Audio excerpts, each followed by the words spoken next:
Hello बच्चों, नमस्कार।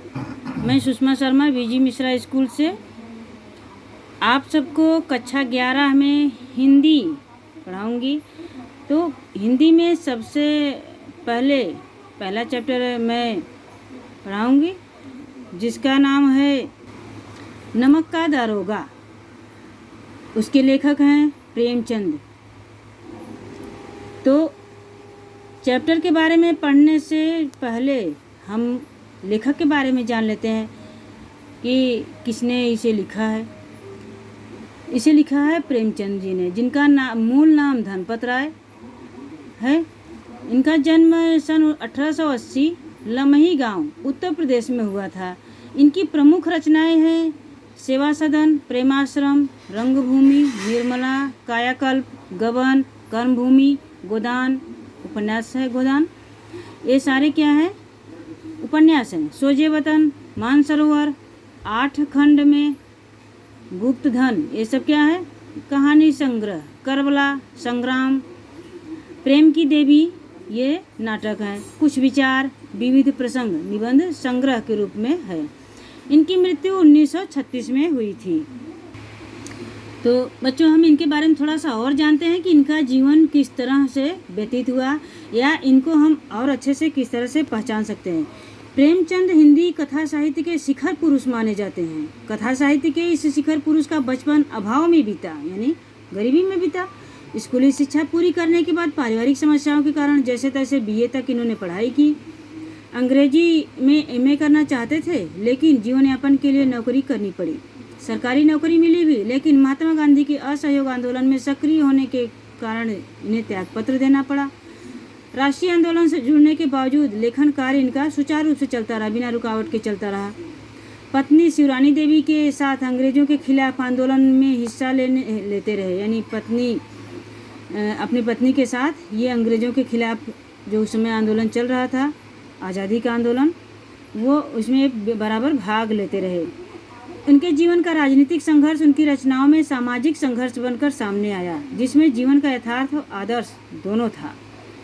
यानी कि जो उस समय राजनीतिक संघर्ष चल रहा था, तो इन्होंने जो अपनी रचनाओं में उसका उल्लेख किस रूप में किया है? सामाजिक संघर्ष के रूप में उसका उल्लेख पूरी सच्चाई के साथ किया है। बच्चों, थोड़ा सा हम और विस्तार पूर्वक जानते हैं। हिंदी साहित्य के इतिहास में कहानी और उपन्यास की विधा के विकास का काल विभाजन प्रेमचंद को ही केंद्र में रखकर किया जाता रहा है। प्रेमचंद पूर्व युग, प्रेमचंद यानी प्रेमचंदोत्तर युग, यह प्रेमचंद के निर्विवाद महत्व का एक स्पष्ट प्रमाण है। निर्विवाद महत्व, किसी भी प्रकार का विवाद होने का कोई संभावना नहीं है। वस्तुतः प्रेमचंद ही पहले रचनाकार हैं जिन्होंने कहानी और उपन्यास की विधा को कल्पना और रोमानियत के धुंधलके से निकाल कर यथार्थ की ठोस जमीन पर प्रतिष्ठित किया। यानी इस प्रकार से ऐसा माना जाता है कि कहानी में और उपन्यास में, यानी कहानी उपन्यास की जो विधा है उसमें कल्पना ज़्यादा होती है, और रोमानियत यानी वो सच्चाई से परे कि उसमें कहानी लिखी होती है। तो उससे हट करके इन्होंने क्या किया? यथार्थ की ठोस ज़मीन पर, सच्चाई के मजबूत ज़मीन पर इन्होंने निर्माण किया, इसका प्रतिष्ठित किया। इसको यथार्थ की ज़मीन से जुड़कर कहानी किस्सा गोई तक न सीमित रहकर पढ़ने पढ़ाने की परंपरा से भी जुड़ी। यानी केवल कहानी, इनकी लिखी हुई कहानियाँ कहानी बनकर न रह गई, बल्कि पढ़ने पढ़ाने की परंपरा से भी जुड़ गई। यानी समाज ने इसे स्वीकार किया, मान्यता दी। इसमें उनकी हिंदुस्तानी, जो कि हिंदी उर्दू दोनों भाषा में लिखी गई है, भाषा का विशेष योगदान रहा। उनके यहाँ हिंदुस्तानी भाषा अपने पूरे ठाट बाट और जातीय स्वरूप के साथ आई है। उनका आरंभिक कथा साहित्य कल्पना, संयोग और रोमानियत के ताने बाने से बुना गया है, लेकिन एक कथाकार के रूप में उन्होंने लगातार विकास किया है। और पंच परमेश्वर जैसी कहानी तथा सेवा सदन जैसे उपन्यास के सामाजिक जीवन को कहानी का आधार बनाने वाली यथार्थवादी कला के अग्रदूत के रूप में सामने आए।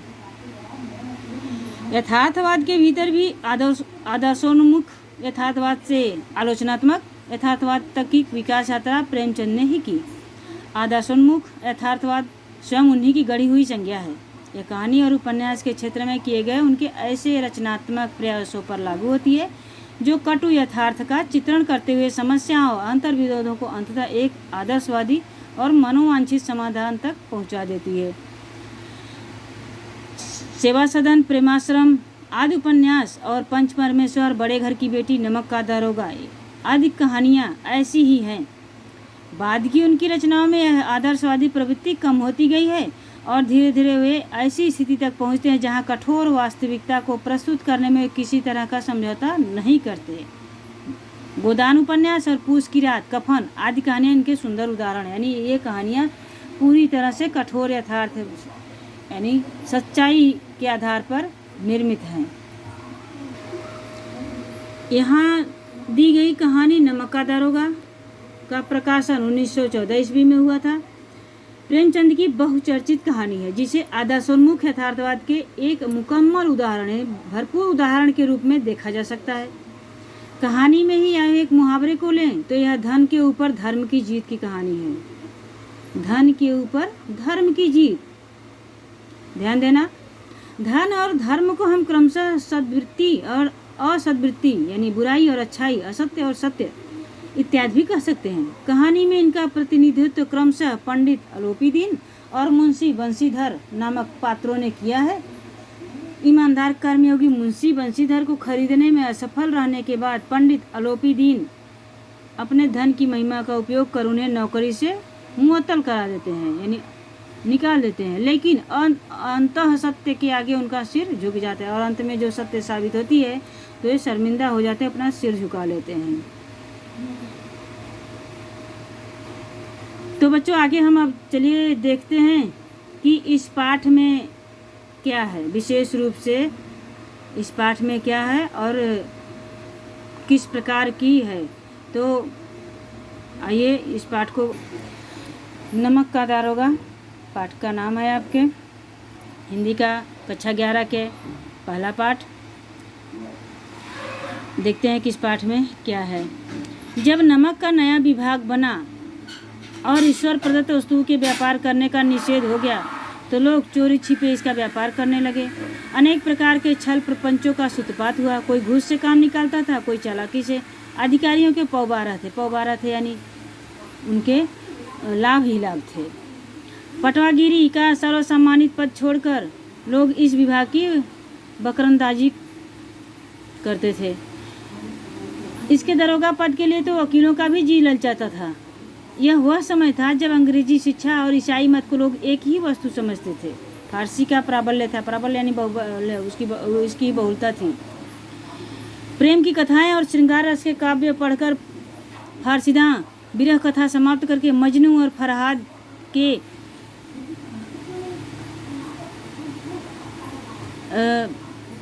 प्रेम वृत्तांत को, नल और नील की लड़ाई और अमेरिका के आविष्कार से अधिक महत्व की बातें समझते हुए रोजगार की खोज में निकले। यानी बच्चों कि प्रेम की कथा और श्रृंगार रस के काव्य को पढ़कर लोग क्या किए, सर्वोच्च पदों पर नियुक्त हो जाया करते थे। मुंशी बंशीधर भी जुलेखा की विरह कथा पढ़ करके मजनू और फरहाद के प्रेम वृत्तांत, नल और नील की लड़ाई जो आपने सुनाई होगा इनका नाम रामायण में, और अमेरिका के आविष्कार से अधिक महत्व की बातें समझते हुए रोजगार की खोज में यानी बहुत और अधिक ज़रूरत समझे रोजगार के लिए तो उन्होंने इसकी खोज में निकले। उनके पिता यानी कौन, बंशीधर, मुंशी बंशीधर, उनके पिता एक अनुभवी पुरुष थे। समझाने लगे, बेटा घर की दुर्दशा देख रहे हो, रीढ़ के बोझ से दबे हुए हैं, लड़कियां हैं वह घास फूस की तरह बढ़ती चली जाती हैं। मैं कगारे पर का वृक्ष हो रहा हूँ यानी वृद्धावस्था मेरी है और कभी भी कुछ जीवन समाप्त हो सकता है। न मालूम कब गिर पड़ो। अब तुम ही घर के मालिक मुख्तार हो। नौकरी में ओहदे की ओर ध्यान मत देना, यह तो पीर का मजार है। निगाह चढ़ावे और चादर पर रखनी चाहिए। पीर का मजार यानी जहाँ पर लोग अपनी मन्नत मांगने जाते हैं, मुरादें पूरी होती है तो क्या करते हैं कि चढ़ावा चढ़ाते हैं। तो उन्होंने समझाया क्या कि ऐसा ध्यान देना कि जहाँ पर चढ़ावा यानी कमाई कितनी होती है, कमाई लाभ कितना होता है उस पर ध्यान देना। यानी इस तरह का काम ढूंढना जहाँ कुछ ऊपरी कमाई हो। मासिक वेतन तो पूर्णमासी का चाँद हो जाता है, यानी वो एक दिन तो मिलती है लेकिन बस वो एक दिन जिस दिन मिलती है उसी दिन दिखाई भी देती है। जैसे पूर्णिमा की चाँद बच्चों देखा है कि उस दिन कितना प्रकाश ही प्रकाश दिखाई देता है, लगता है कि हाँ आसमान में चाँद है। लेकिन क्रमशः जैसे जैसे समय बीतता जाता है चाँद एक दिन लुप्त हो जाता है, हमें दिखाई नहीं देता। तो यहाँ पर इनके पिताजी ने भी कहा कि जो मंथली इनकम है, एक दिन जो पेमेंट आता है वो तो किस तरह काम हमें समझ में आता है कि एक चाँद के रूप में दिखाई देता है, जो सिर्फ उसी दिन ही दिखता है, पूर्णिमा के दिन ही दिखता है। घटते घटते धीरे धीरे ख़त्म हो जाता है एक दिन। और जो ऊपरी आय है वो यानी ऊपरी कमाई है, वो बहता हुआ स्रोत है। कितना आय बहता हुआ स्रोत, बहता जा रहा है, स्रोत ही है, तो किसी को क्या अंदाजा है कि नीचे कितना अभी और भरा पड़ा है। तो इस तरह से ऊपरी कमाई पर इन्होंने जोर दिया, जो कि अनिश्चित होती है। वेतन मनुष्य देता है, इसमें से उसकी वृद्धि नहीं होती है, लेकिन ऊपरी कमाई कौन देता है? ईश्वर देता है, जिससे उसमें बरकत होती है। इतना कहने के बाद बोलते हैं कि तुम स्वयं विद्वान हो, तुम्हें और क्या समझाऊं मैं। इस विषय में विवेक की बड़ी आवश्यकता होती, विवेक यानी ज्ञान की बड़ी आवश्यकता होती। मनुष्य को देखो, उसकी आवश्यकता को देखो और अवसर को देखो, उसके उपरांत जो उचित समझो उसे करो। यानी जो आवश्यकता है, पहले सबसे पहले तो मनुष्य जो कैसा आदमी है जिसके यहाँ आप काम करने वाले हो, फिर हमारी आवश्यकता क्या है, समय कैसा है, और उसके बाद हमारे लिए उचित क्या है, हम ये काम करें ना करें, ये इसको ध्यान में रख करके ही करें। गरज वाले मन आदमी के साथ कठोरता करने में लाभ ही लाभ है। यानी जिसको मजबूरी है, जिसकी गर्ज है काम करने की, उससे क्या करते हैं हम, कठोर भाषा का इस्तेमाल करते हैं, कड़क रहते हैं उसके साथ, क्योंकि उसको गर्ज है हमारे यहाँ काम करने की, तो उसके साथ हम अलग व्यवहार करते हैं। लेकिन बेगरज को दांव पर पाना जरा कठिन है। यानी जिसको गर्ज नहीं है उसको दांव पर लगाना बहुत कठिन होता है। इन बातों को निगाह में बांध लो, यह मेरे जन्म भर की कमाई है। एक पिता की सीख है, एक ऐसे पिता की सीख है जिन्होंने जीवन भर यही कमाया है और जो कि तुम्हें दे रहा है। इस उपदेश के बाद पिताजी ने आशीर्वाद दिया। बंशीधर आज्ञाकारी पुत्र थे। बंशीधर ने अपने पिताजी से आशीर्वाद लिया और बहुत आज्ञाकारी पुत्र थे, तो इन्होंने आज्ञा मान ली और बहुत ध्यान से इनकी बात सुने, घर से चल पड़े सुन करके। इस विस्तृत संसार में उनके लिए धैर्य अपना मित्र, बुद्धि अपनी पथ प्रदर्शक और आत्मावलंबन ही अपना सहायक था। विस्तृत संसार, इतने बड़े संसार में उनका कोई सहायक नहीं था। अगर उनका कोई मित्र था तो अपना धैर्य ही उनका अपना मित्र था। बुद्धि उनकी अपनी पथ प्रदर्शक थी, आगे रास्ता कैसा करना है, हम चलें, हम क्या करें, ये जो मार्गदर्शन कर रहा था। पथ यानी रास्ता, प्रदर्शक यानी दिखाने वाला, तो ये कौन करता था? उनकी बुद्धि।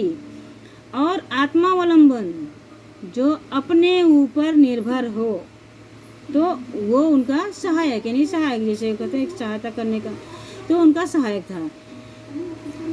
अच्छे शकुन से चले थे, यानी जो जिस समय चले थे तो मुहूर्त शुभ था। जाते ही जाते नमक विभाग के दरोगा पद पर प्रतिष्ठित हो गए। जाते ही अच्छी नौकरी मिल गई, ऐसा मानते हैं ना सब घर में कि बड़े शुभ समय में गए हैं, बहुत अच्छा लाभ ही लाभ है, काम ही चल रहा है बहुत अच्छा। तो ऐसे ही बंशीधर के साथ भी हुआ।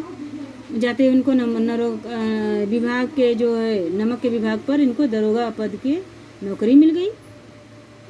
वेतन अच्छा और ऊपरी आय का तो ठिकाना ही न था। यानी उनका जो वेतन था वो बहुत अच्छा था और जो ऊपरी आय थी उसके तो कोई अंत ही न था। वृद्ध मुंशी जी को सुख संवाद मिला, यानी सुख संवाद, मन को प्रसन्नता देने वाला समाचार मिली तो फूले न समाये, बहुत प्रसन्न, उनके प्रसन्नता का अंत न रहा। महाजन कुछ नरम पड़े, तलवार की आशा लता लहलहाई, पड़ोसियों के हृदय में सूल उठने लगे। अब क्या असर होता है बच्चों? उनके यहाँ जिसे महाजन जिसकी उनके यहाँ जिससे उनकी लेन देन थी वो कुछ व्यवहार में नरम हो गए उनसे, क्योंकि उन्हें पता चल गया कि इनके घर की कमाई तो बढ़ गई, इनका लड़का अच्छे नौकरी पर लग गया है, तो वो कुछ नरम पड़ गए। तलवार की आशा रहता है, यानी उनके जो और दूसरे लोग थे तो उनकी भी कुछ आशा जगी।